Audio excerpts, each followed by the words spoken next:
तो हेलो दोस्तों, मैं कबीर आप सभी का स्वागत करता हूं भूषण साइंस यूट्यूब चैनल पर। ये नर्सिंग का एक बेहतरीन प्लेटफॉर्म है। यहाँ पे मैं आपको बताने वाला हूं जेएनएम के एग्जाम में आखिर हमको लिखना कैसे है। ठीक है, बहुत सारे बच्चों से मैंने बात किया और बहुत सारे बच्चों का ये एक ही क्वेरी रहता है कि सर एग्जाम में कैसे लिखें।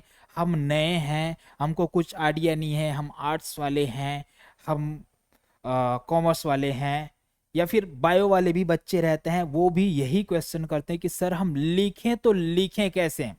बहुत बच्चों का ये इश्यूज रहता है कि राइटिंग हमारा अच्छा नहीं है तो हम कैसे लिखें।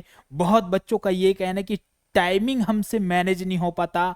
कुछ बच्चों का कहना होता है कि एग्जाम पेपर में हमको क्या सजा सजा के लिखना है। बेटा, हर क्वेश्चन का आंसर मैं यहाँ पे देने वाला हूँ। ठीक है, वो हर क्वेश्चन का आंसर यहाँ पे मैं देने वाला हूँ जो आपके माइंड में खड़े होते हैं। तो आज हम बात करने वाले हैं एग्जाम में लिखना कैसे है, चाहे वो जेएनएम वाले हो चाहे वो बीएससी वाले हो। ठीक है, ऐसा नहीं है कि केवल जेएनएम वालों के लिए ही ये बात लागू होता है, ये आपके बीएससी वालों बच्चों के लिए भी है। ठीक है, तो चलिए स्टार्ट करते हैं और स्किप बिल्कुल भी ना करें। ठीक है, क्योंकि एक एक पॉइंट आपके लिए जरूरी है, एक एक पॉइंट आपके लिए महत्वपूर्ण होने वाली है, क्योंकि एग्जाम में आपको लिखना कैसे है ये बताने जा रहा हूं। सबसे पहला पॉइंट यहां पे जो आता है वो है बेटा राइटिंग। सबसे पहला पॉइंट जो आता है वो है राइटिंग। बहुत बच्चों ने कहा कि सर हमारा राइटिंग जो होता है वो मैटर करता है कि नहीं करता है। हमारा राइटिंग क्या बहुत सुंदर राइटिंग होगी तभी हमको मार्क्स मिलेंगे क्या, ऐसे पूछते हैं बहुत बहुत बच्चे। कुछ बच्चों का ये कहना है कि सर हमारा तो हैंड राइटिंग बहुत खराब होता है इसीलिए मार्क्स कट जाते हैं शायद। तो बता दूं बेटा, हैंड राइटिंग मैटर नहीं करता, नॉट मैटर या डजंट मैटर। आपके जो हैंड राइटिंग है वो मैटर नहीं करता।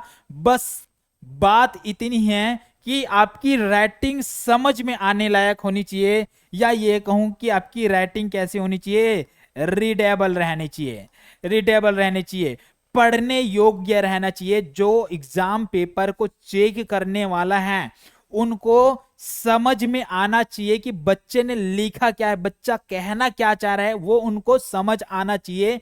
बाकी राइटिंग मैटर नहीं करता बेटा। आप लिखो, अच्छे से लिखो, वहां पे लिखते जाओ, बस समझ में आने लायक होना चाहिए। ओके, नाउ नेक्स्ट बात करते हैं। पहली जो क्वेरी है आपकी यहाँ पे क्लियर हो गई। ठीक है, कि राइटिंग हमारी कैसी होनी चाहिए, तो राइटिंग मैटर नहीं करेगा। ठीक है, बस समझने योग्य आपको लिखना है। नेक्स्ट जो क्वेश्चन रहता है बच्चों का वो ये है कि टाइमिंग कैसे मैनेज करें सर। तो बेटा, टाइमिंग अगर आपको मैनेज करना है तो उन बच्चों से मैं पहला निवेदन यही करना चाहूंगा कि बेटा आप सभी टाइम बचाना है तो ये वेस्ट वाले काम करना छोड़ दो कि आपको एग्जाम देने बैठे हुए हो और उठ के वॉशरूम जा रहे हो, उठ को इधर जा रहे हो, उठ के उधर जा रहे हो, ये काम करना छोड़ दो। एग्जाम सेंटर में एंटर करने से पहले ही आप वॉशरूम से हो आओ। आपकी जो भी कार्यकाल है जो एग्जाम के टाइम में बैरियर का काम करता है, जो अवरोध पैदा करता है, उन चीजों से आप बचो। पहले से ही वॉशरूम से आ जाओ, क्यों और बाद में जाना है कि नहीं।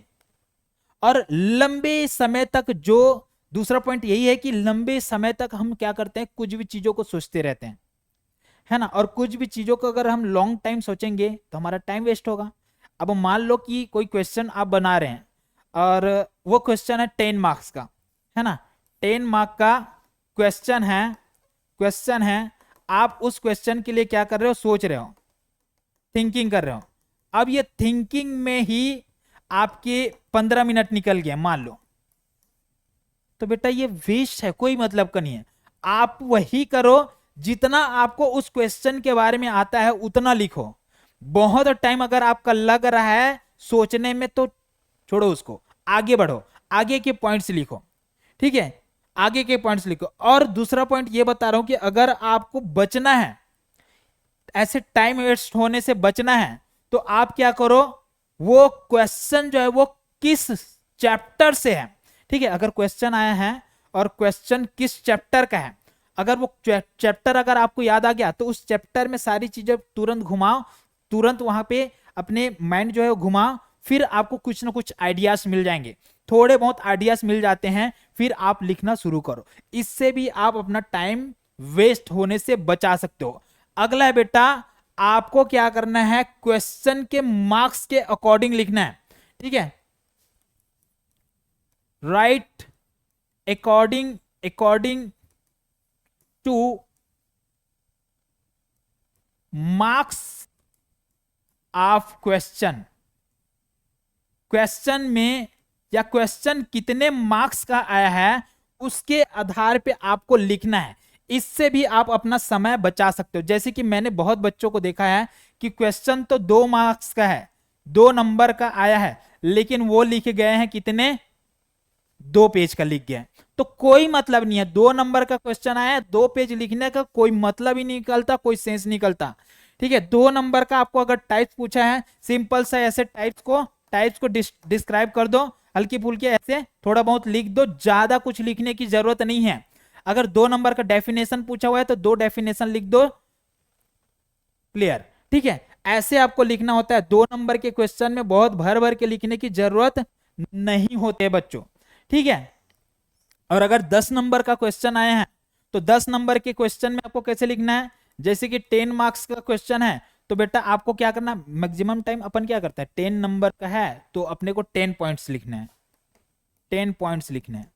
अब मैं यहां पे एक बात बताना चाहूंगा कि अगर आपके पॉइंट्स के पैराग्राफ बड़े बड़े हैं या पॉइंट्स के अंदर और भी बहुत सारे पॉइंट्स हैं, तो उस केस में आप 10 पॉइंट्स बस लिख सकते हो। अदरवाइज अगर आपके, जैसे कि इसके अंदर क्या होता है, आपके गोल होते हैं, कोई क्वेश्चन होता है जिसमें गोल रहते हैं, कुछ में ऑब्जेक्टिव रहता है, टाइप रहता है, थ्योरी रहता है, ऐसे अलग अलग होते हैं, या फिर कुछ और रहेगा, जैसे कि एडवांटेज हो गया, है ना, ऐसे कुछ 4-5 पॉइंट हो गया। अब इस पॉइंट में गोल में भी 5 पॉइंट, ऐसे 5 पॉइंट गोल के आ जाएंगे, फिर 5 पॉइंट इसके आ जाएंगे, फिर 5 पॉइंट इसके आ जाएंगे, ऐसे अंदर चीजें होती हैं, ठीक है। तो इस तरह से आप लिख सकते हो। 10 मार्क्स का अगर क्वेश्चन आता है तो अब यहां पे आपके कितने पॉइंट बन जाएंगे, 5। कितने पॉइंट, पहला, दूसरा, तीसरा, चौथा और 5वां। 10 नंबर का है लेकिन हमने 5 पॉइंट लिखे, 10 नंबर का है लेकिन 5 पॉइंट लिखे। क्यों, क्योंकि इसके अंदर बहुत सारी चीजें हैं, बहुत सारे पॉइंट्स और आ जाएंगे, इसलिए हमने 5 पॉइंट लिखे। लेकिन अगर आपके इतने सारे पॉइंट्स नहीं बन रहे हैं तो उस केस में क्या करो, 10 पॉइंट्स लिखो। मतलब इतने लंबे लंबे पैराग्राफ नहीं बनेंगे और ऐसे गोल ऑब्जेक्टिव वाला नहीं है, अलग ही है, या टाइप्स बस पूछा हुआ है, तो कोशिश करो 10 पॉइंट्स लिखने का। और अगर आपके टाइप जो है वो 10 टाइप है ही नहीं तो क्या करें, तो उस केस में जैसे 5 टाइप है तो 5 टाइप लिखो, लेकिन अंदर की चीजें क्या होनी चाहिए, थोड़े पैराग्राफ में होती है, पैराग्राफ में होनी चाहिए। बोले क्यों सर, क्योंकि बेटा आप देखेंगे कि आपका पैराग्राफ जैसे कि इतना है ना, आपने लिखा है, बहुत सारे पैराग्राफ लिखे हुए हैं, तो एक जो पेपर चेक करने वाला व्यक्ति जो होता है ना, वो ज्यादा अंदर घुस के देखता नहीं है। आप कभी भी देखना कि पेपर चेक करने वाले ना तो 1 लाइन पढ़ेगा, इतने लंबे लिखे हुए हैं, 1 लाइन पढ़ेगा, 2 लाइन पढ़ेगा, या लास्ट के 1-2 लाइन पढ़ देगा। बीच की उतने सारी चीजों को पढ़ने का उनके पास समय ही नहीं रहता, ठीक है। अगर समय रहे भी तो नहीं पढ़ेंगे, वो नहीं पढ़ते हैं। इतने सारे पेपर चेक करने होते हैं तो वो लोग खुद कुछ टाइम बाद थोड़े से बोरियस हो जाते हैं और उतना डीप चेकअप नहीं करते हैं ना। तो इसीलिए कोशिश यही करे कि पैराग्राफ अच्छे से लिखे। और मैं ये नहीं कह रहा हूं कि अंदर कुछ भी लिख के आ जाना है, मैं बस बता रहा हूं कि ऐसे पैराग्राफ में लिखना चाहिए, ठीक है। अंदर कुछ भी नहीं लिखना है, को रिलेटेड लिखना है, जो भी क्वेश्चन आया है उससे रिलेटेड ही लिखना है। ओके, नेक्स्ट जो होता है बेटा एंड टाइम की बात, ठीक है। टाइम बचाना है तो एक होता है एंड टाइम। एंड टाइम, अब एंड टाइम का मतलब क्या है, एग्जाम हमारा चल रहा है, आखिरी के 10-15 मिनट बचे हुए हैं, आखिरी के 10-15 मिनट बचे हुए हैं, और हमारे बेटा एक तो 10 नंबर के क्वेश्चन बचे हुए हैं, एक 5 नंबर के। एग्जाम्पल के रूप में बता रहा हूं, एक तो 10 नंबर के क्वेश्चन बचे हुए हैं, एक 5 नंबर का क्वेश्चन बचा हुआ है। अब क्या करें, केवल 15 मिनट बचा हुआ है अंतिम के, अब हम क्या करें? तो बेटा इस समय में आप क्या हो जाएंगे, दुविधा में पड़ जाएंगे कि दोनों क्वेश्चन मुझे बनाने हैं और दोनों क्वेश्चन में कैसे लिखूं कि मुझे एटलीस्ट कुछ मार्क्स दोनों में मिल जाए। अब आप इस 15 मिनट में इस 10 नंबर के क्वेश्चन को भी शायद पूरा नहीं बना पाओगे, इसीलिए कोशिश यही करो कि आप चीजों को डायग्रामेटिक बनाओ। ठीक है, ऐसे एक डायग्राम बना लो, कुछ भी डायग्राम बना लो, है ना, और उसमें ऐसे चीजों को ऐसे डिस्क्राइब करो, या तो फिर आप इस तरह से रे डायग्राम की ओर ऐसे बना सकते हो।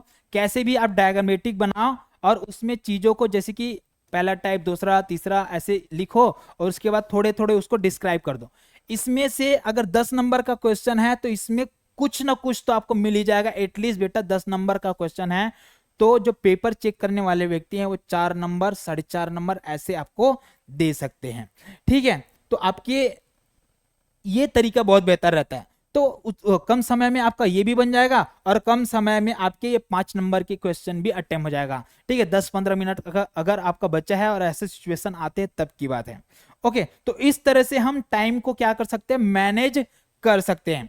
अगला आता है बेटा, अगला है आपका सीक्वेंस।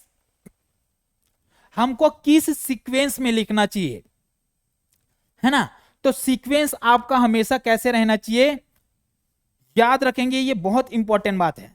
ठीक है, क्योंकि जो पेपर चेक करते हैं ना, उनको ये चीज बहुत लुभा भी सकता है और बहुत बेकार भी लग सकता है। क्यों बेकार लगेगा, आपको ही मैं अगर कहूं कि क्वेश्चन जो है वो 1 पहले नहीं, पहले 5 लिखा हुआ है, फिर 2 लिखा हुआ है, फिर 1 लिखा हुआ है, फिर 3 लिखा हुआ है, फिर 7 लिखा हुआ है, फिर 4 लिखा हुआ, ऐसे।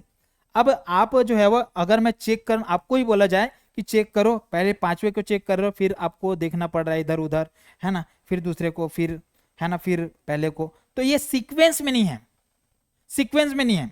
ठीक है, दूसरा देखो, अगर मैं सीक्वेंस में लिखूं पहले 1 2 3 4 5 6, question 1, question 2, question 3, question 4, question 5, question 6, ऐसे मैंने सीक्वेंस में अटेम्प्ट किया है।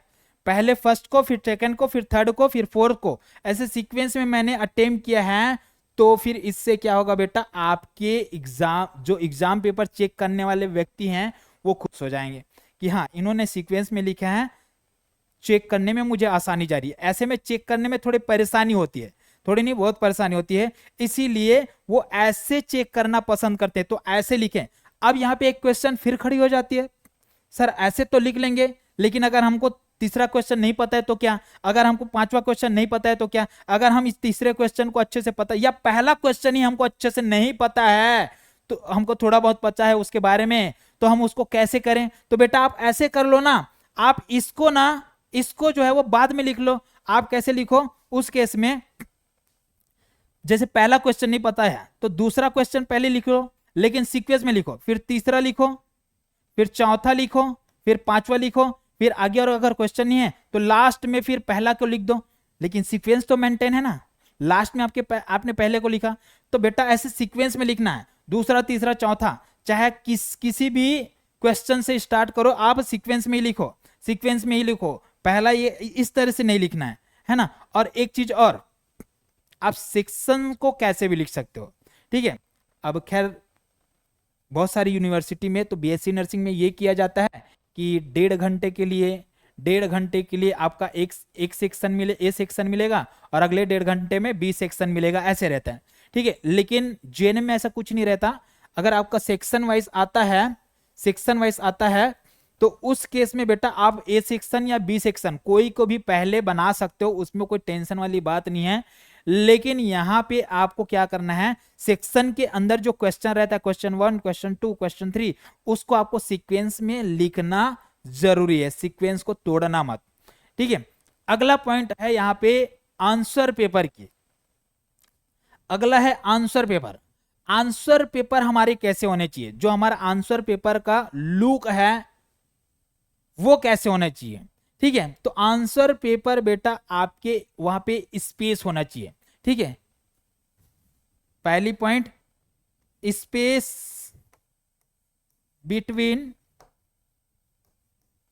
आंसर, आपके आंसर के बीच में स्पेस होना चाहिए। बोले कैसे सर, कैसे स्पेस बना है? जैसे कि बेटा ये आपके एक पेपर है, ये पेपर है, इसमें ऐसे लाइन अप रहते हैं ना, ऐसे। अब आप क्या करेंगे, लिखेंगे, यहां पे लिख दिया आपने, फिर यहां पे लिख दिया आपने आंसर 1 करके लिखा है ना, आंसर 1 आपने इतने में लिख दिया है ना, आंसर 1।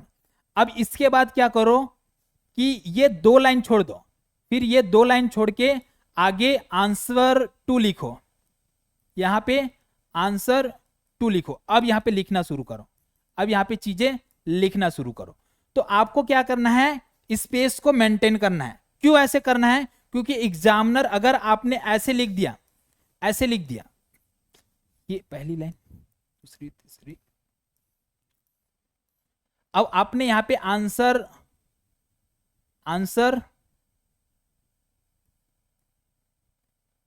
1 लिखा, यहां पे पूरा आपने ऐसे लिख दिया, यहां भी आपने ऐसे ऐसे लिख दिया, यहां भी आपने ऐसे ऐसे लिख दिया, नहीं यहां नहीं, यहां तक लिखे है ना।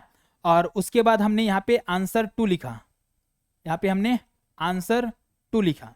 ठीक है, फिर यहां पे मैंने ऐसे ऐसे लिख दिया जो भी है, फिर आंसर 3 लिखा, आंसर, ये भी आंसर है ना, आंसर 3 लिखा।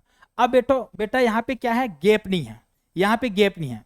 तो जो पेपर चेक करने वाला है वो क्या समझेगा कि मैं आंसर 1 को ही चेक कर रहा हूं, आंसर 1, हाँ ठीक है, वो चेक करके अगले पेज में चला जाएगा। वो इधर हो सकता है कि ऐसे ऐसे पॉसिबिलिटी है कि आपने स्पेस नहीं रखा है तो छूट जाए, चेक करने वाले इसको छोड़ दें। ठीक है, तो ऐसे नहीं करना है, आपको एक स्पेस को मेंटेन करके रखना है, मतलब आपको 2 लाइन छोड़ देना है, फिर अगले क्वेश्चन या अगले आंसर को लिखना है। ठीक है, तो इसी को मैं बोल रहा हूं, आंसर पेपर में स्पेस को आप मेंटेन करके रखो। ओके, दूसरा आपके जो आंसर पेपर है, इसमें दूसरा जो पॉइंट आता है वो है बेटा कट की बात। ठीक है, बहुत बच्चों में ये क्वेश्चन रहता है कि सर हम पेपर में कट करें कि नहीं करें। हम पेपर लिख तो रहे हैं लेकिन उसमें कट फिट कर सकते हैं कि नहीं कर सकते हैं। जैसे कि उन्होंने लिखा, अब मान लो आंसर ही लिखा, आंसर लिखा है ना, अब ये आंसर की स्पेलिंग, जैसे कि ये आंसर लिखे है ना, आंसर, आंसर, अगर मैं पूछूं कि आंसर का स्पेलिंग सही है या गलत है, बिल्कुल गलत है, आंसर ऐसे नहीं होता। तो अगर मुझसे ये गलती हो गई, अब मुझे इसको काटना पड़े, तो काटूंगा कैसे, एक सिंगल लाइन में कट करो, काटूंगा कैसे, एक सिंगल लाइन में कट करो, ताकि बेटा वो खराब ना दिखे, सुंदरता को खराब ना करे आपके पेपर के। ठीक है, फिर आगे लिख दो आंसर, ऐसे। ठीक है, तो आपको सिंगल कट करना है, मल्टीपल कट्स नहीं लगाने हैं। ओके, अगला पॉइंट यहां पे आती है वो है आपके शॉर्ट फॉर्म की। ठीक है, आंसर पेपर में आप क्या करते हो, शॉर्ट फॉर्म में लिखते हो, शॉर्ट फॉर्म में लिखते हो। जैसे कि एग्जांपल में मैं बता दूं, इस शॉर्ट फॉर्म को आपको क्या करना है, लॉन्ग फॉर्म, इसका फुल फॉर्म लिखना है, फुल फॉर्म लिखना है। जैसे कि एग्जांपल में सुनेंगे INC, INC का फुल फॉर्म क्या होता है, इंडियन नर्सिंग काउंसिल। ठीक है, आपने शॉर्ट फॉर्म तो लिखा लेकिन फुल फॉर्म भी आपको लिखना है, इंडियन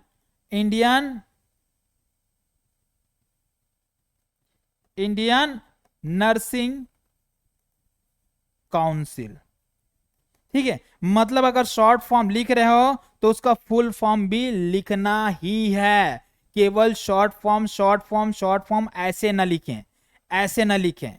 ठीक है, ऐसे हम नहीं लिख सकते। ओके, तो शॉर्ट फॉर्म के साथ में फुल फॉर्म भी लिखें ना। नेक्स्ट बात करते हैं, यहां पे अगला जो रहेगा वो है क्वेश्चन अटेम्प्ट करने की बात।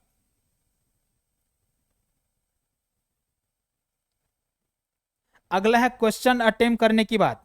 तो हमको क्वेश्चन जो है वो कैसे अटेम्प्ट करने चाहिए, क्वेश्चन कैसे अटेम्प्ट करने चाहिए। तो बेटा आपको क्वेश्चन जो है ना वो सिस्टमेटिकली अटेम्प्ट करना है, ठीक है। सिस्टमेटिकली अटेम्प्ट करना इन द सेंस ऐसा है कि